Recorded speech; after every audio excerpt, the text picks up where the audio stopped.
नमस्कार, मैं हूं आपके साथ अनुराग मुस्कान और मैं जानता हूं कि राष्ट्र निर्माण में घंटी बजाने के लिए आप बिल्कुल तैयार बैठे हैं, क्योंकि 5 साल में एक बार नहीं, अब आपको मौका मिलता है रोज मतदान करने का। क्योंकि जब आप घंटी बजाते हैं तो सारा देश सुनता है, संसद तक आवाज जाती है आपकी घंटियों की। आज ये बात आपको हमारी ये रिपोर्ट देखकर समझ में आने वाली है, क्योंकि आपकी आवाज की गूंज हर जगह सुनी गई, संसद में भी। जिन जानलेवा गड्ढों के खिलाफ आपने जोरदार घंटी बजाई थी ना, उस पर आपकी बड़ी नैतिक जीत हुई है। जो मांग घंटी बजाओ के जरिए हमने सरकार के सामने रखी थी, उसी मांग को विपक्ष के बड़े सांसद दोहरा रहे हैं। हमने मांग की थी कि जानलेवा गड्ढों के जिम्मेदार अफसरों और संस्थाओं पर गैर इरादतन हत्या का केस दर्ज होना चाहिए। इसे लेकर संसद में क्या बड़ी बात हुई है, ये जानने के लिए आप हमारी ये रिपोर्ट देखिए और रोज यानी हर दिन 10 हत्याओं के जिम्मेदार गड्ढों को न भरने वालों की जोरदार एक बार फिर घंटी बजा दीजिए।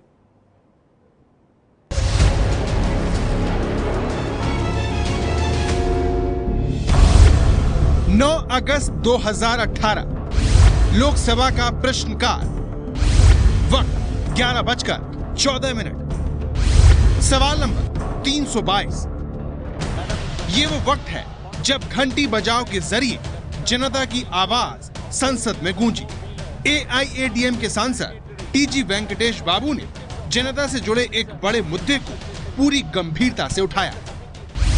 Madam, Honorable Supreme Court termed as frightening the deaths in accidents caused due to potholes on roads across the country.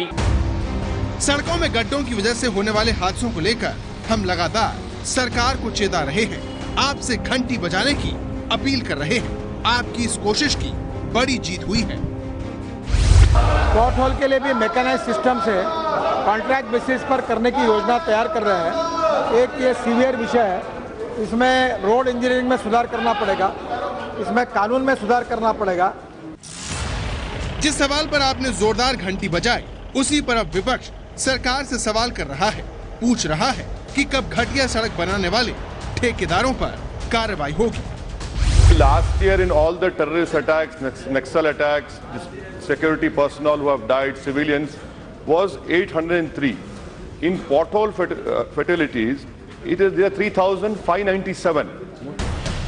ये आपकी घंटियों का ही नतीजा है कि सरकार अब हरकत में है और देश के परिवारों को उजाड़ने वाले गड्ढों का समाधान खोजने में जुट गई है।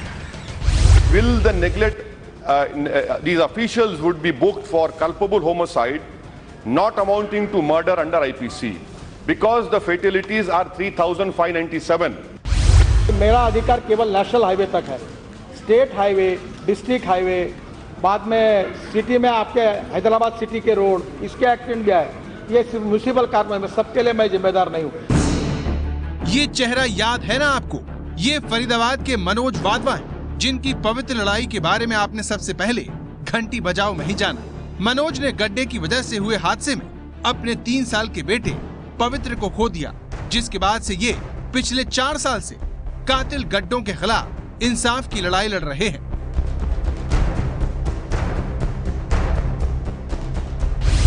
सड़क में गड्ढों की वजह से किसी घर का चिराग दोबारा न बुझे, इसके लिए हम लगातार देश की सरकार से पूछ रहे हैं कि अगर रनवे पर गड्ढे नहीं हैं, तो हाईवे पर क्यों?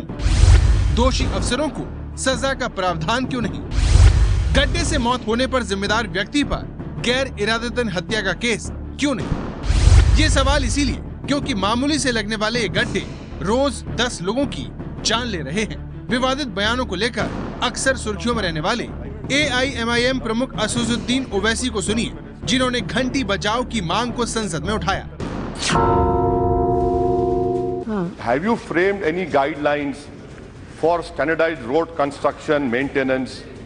What have you reviewed any quality of terms or proportion of what material has to be used, thickness of road, its sustainability, and what action has your ministry taken against all these contractors who are responsible for creating such roads, which has led to the loss of 3,597 human lives? May I know from the Honourable Minister, Madam, that will the neglect, these officials would be booked for culpable homicide, not amounting to murder under IPC. Owaisi के सीधे सवाल पर उम्मीद थी कि केंद्रीय transport मंत्री नितिन गडकरी कोई सीधा जवाब देंगे, लेकिन कभी उन्होंने मोटर व्हीकल अमेंडमेंट बिल के राज्यसभा में अटके होने का हवाला दिया, तो कभी शिकायत करने की बात कही, लेकिन वो बात नहीं कही जो देश सुनना चाहता था।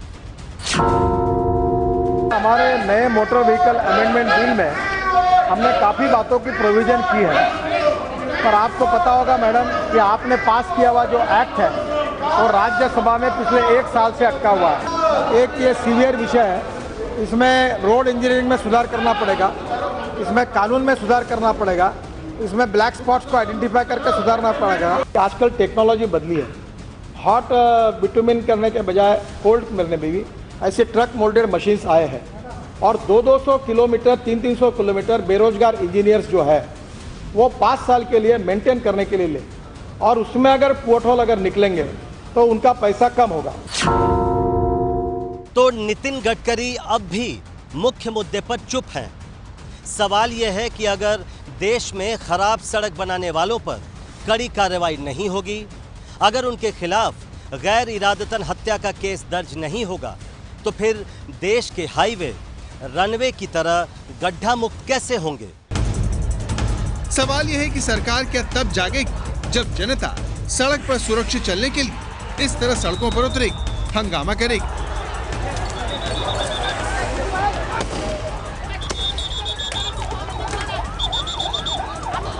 अगर आपको ऐसा होने पर शक है तो बांग्लादेश की तस्वीरें देखिए, जहां नौजवान बढ़ती सड़क दुर्घटनाओं के खिलाफ अपने ही सिस्टम से भिड़ गए। ये आंदोलन इतना गंभीर था कि वहां की सरकार को इंटरनेट सेवा बंद करनी पड़ी।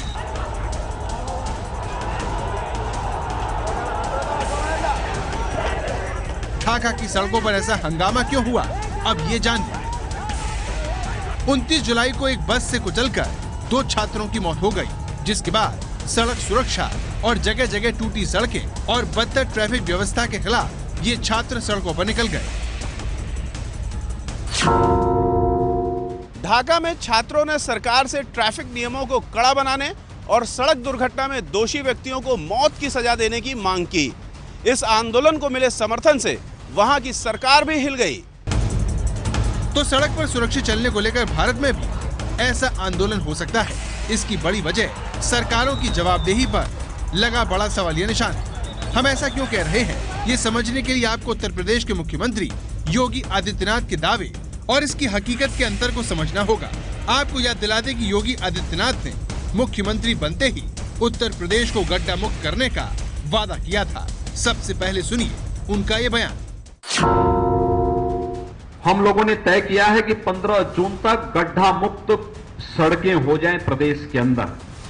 यह दायित्व केवल मेरा नहीं है, केवल हमारे मंत्रियों का नहीं है, हमारे जनप्रतिनिधियों का भी है। हम लोगों ने तय किया है कि 15 जून तक उत्तर प्रदेश की सभी सड़कें जिस भी विभाग की हों, वे लोग सभी विभाग 15 जून तक उत्तर प्रदेश की सभी सड़कों को गड्ढा मुक्त करने की कार्रवाई करें। कार्य युद्ध स्तर पर प्रारंभ हुआ है और हम लोग ये मान करके चलते हैं कि इस कार्य को हम आगे बढ़ाएंगे। जिन सड़कों को पिछले साल जून तक गड्ढा मुक्त हो जाना था, वो इस साल का जून निकलने के बाद भी कैसी है, ये जानने के लिए हमने उत्तर प्रदेश के 10 शहरों की पड़ताल की, जिसमें योगी आदित्यनाथ का वादा खोखला साबित होता नजर आया। ये कानपुर का विजयनगर चौराहा है, जहां योगी आदित्यनाथ ने ITMS सुविधा का उद्घाटन किया था, लेकिन यहाँ भी बड़े गड्ढे आप देख सकते हैं, जिससे कभी भी हादसा हो सकता है। ये कानपुर का पनकी है, जहां सड़क में गड्ढों ने ट्रैफिक की रफ्तार को धीरे कर दिया है। पूरे कानपुर की बात कर रहा हूँ, गड्ढा युक्त सड़क हो गई है, चलना दुर्भार हो गया एकदम रोड पे। और सबसे बड़ी दिक्कत हम लोग की बजरी जो है, मतलब रोड पे चल रहा है तो हम लोग को जैसे नहीं वो दमे की बीमारी, अगर 10 मिनट लगातार चल जाए तो दमे की बीमारी ना हो जाए, ये हाल हो गया यहाँ का। बहुत ज्यादा दिक्कत है। कोई मरीज अगर एम्बुलेंस से जाना है तो जिस वक्त पानी भरा रहता है जा नहीं सकता, मरीज वही दम तोड़ देगा अपना एम्बुलेंस के अंदर। ये 2 से 4 फुट के गड्ढे राष्ट्रीय राजमार्ग 2 के करीब की सड़क पर बने हैं, जो बारिश का पानी भरने से और भी खतरनाक हो जाते हैं। तभी तो भारी वाहन भी यहाँ बहुत संभल कर चल रहे हैं। स्थिति तो बहुत गंभीर है साहब। रात में निकलते हैं बड़ी परेशानी उठानी पड़ती है, 2-2 किलोमीटर घूम के आना पड़ता है। पानी भर जाता है, बरसात होती है तब गिर जाती है, रेडियाँ पलट जाती हैं, किसी के पैर हाथ में लग जाती है, कभी रेडियाँ पलटती हैं, कभी मोटरसाइकिल पलटती हैं। कन्नौज में गड्ढों को भरने में 40 करोड़ रुपए लगाने के बावजूद हालात बदतर है। राष्ट्रीय राजमार्ग 91 और उसके आसपास की सड़कों पर बड़े बड़े गड्ढे हैं जो लोगों को डरा रहे हैं। 2001 में बनी थी, बनवारी लाल विधायक ने बनवाई थी। अब क्या हालत है इसकी? अब इसमें इतनी खराब रोड हो गई कि कोई गांव में मरीज हो जाए तो एम्बुलेंस या मोटरसाइकिल तक नहीं निकल पा रही। अब आपको मुख्यमंत्री योगी आदित्यनाथ के गृह जिले की तस्वीर भी दिखा देते हैं, जहां दूसरे शहरों की तुलना में कम गहरे गड्ढे जरूर हैं, लेकिन तस्वीर देखकर गोरखपुर को गड्ढा मुक्त नहीं कहा जा सकता। प्रदेश के यहाँ तक कि गोरखपुर जनपद के सड़कों का बहुत ही बुरा हाल है। बरसात होते हुए चूंकि यह होम सिटी है, सिर्फ वादे किए जाते हैं, वादे करने था कुछ किया नहीं जाता है। जनता हर जगह ट्रैफिक से परेशान है, गड्ढे में पानी भरा हुआ है।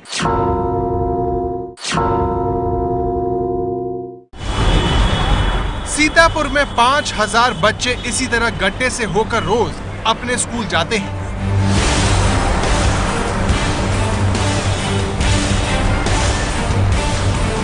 स्कूल के बाहर बना ये गड्ढा कई छात्रों को अब तक जख्मी कर चुका है।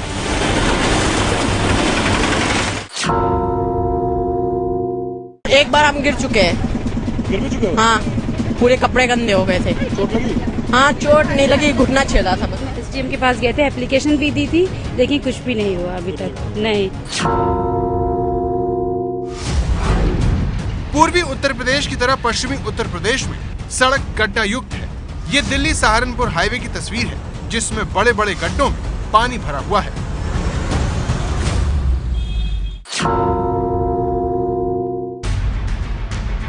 तो हमारी पड़ताल में उत्तर प्रदेश में गड्ढों का बोलबाला है, जिसने देश की सबसे बड़ी जनता के सफर को खतरे में डाल दिया है। ऐसा तब है जब मुख्यमंत्री की दी गई डेडलाइन को 1 साल से ज्यादा बीत चुका है। हम लोगों ने तय किया है कि 15 जून तक गड्ढा मुक्त सड़कें हो जाएं प्रदेश के अंदर। यह दायित्व केवल मेरा नहीं है, केवल हमारे मंत्रियों का नहीं है, हमारे जनप्रतिनिधियों का भी है। अब यहाँ सवाल यह है कि क्या किसी राज्य को गड्ढा मुक्त करना इतना मुश्किल है, वो भी तब जब ऐसा वादा खुद मुख्यमंत्री ने किया हो। क्या एक मुख्यमंत्री की बात का कोई मतलब नहीं है? आखिर देश की संसद गड्ढों पर क्या सोचती है, ये जानने के लिए हमने अलग अलग दल के सांसदों और मोदी सरकार के मंत्रियों से बात की।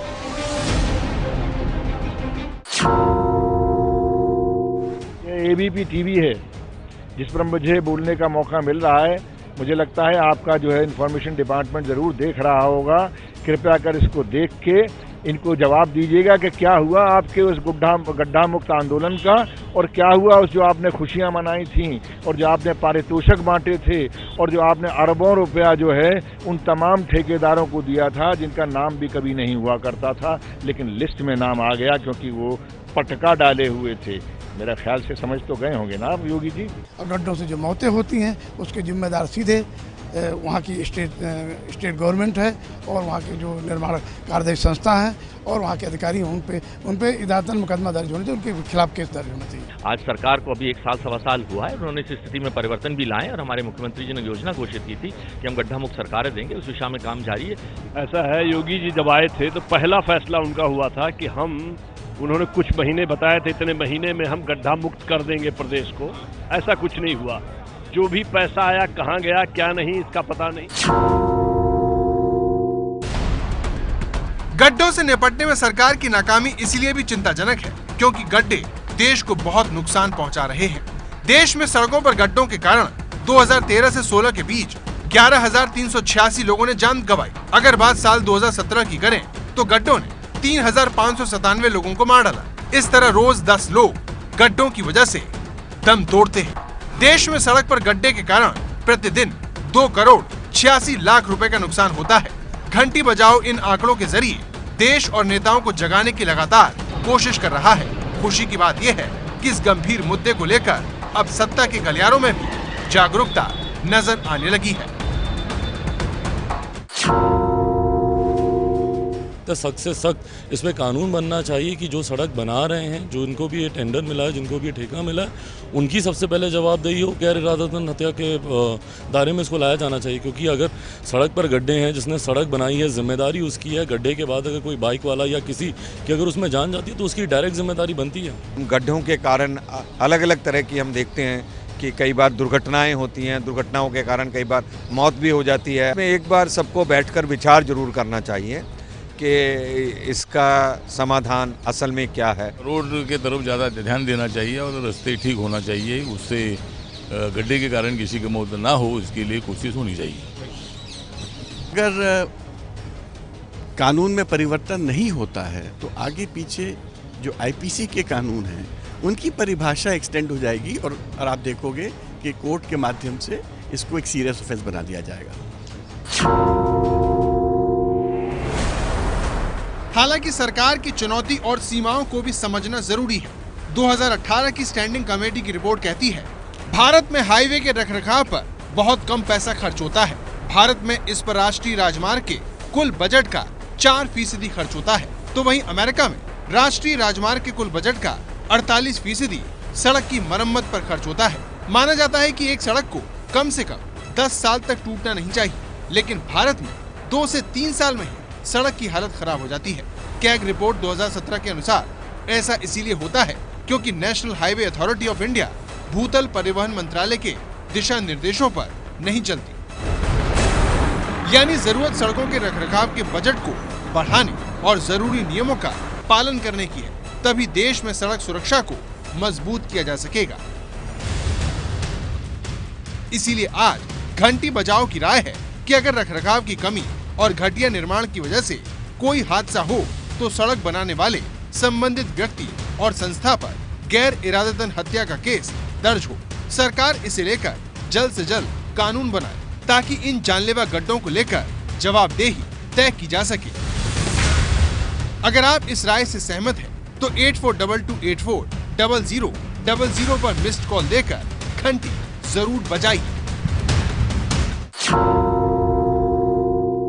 ये है एबीपी न्यूज़, आपको रखे आगे।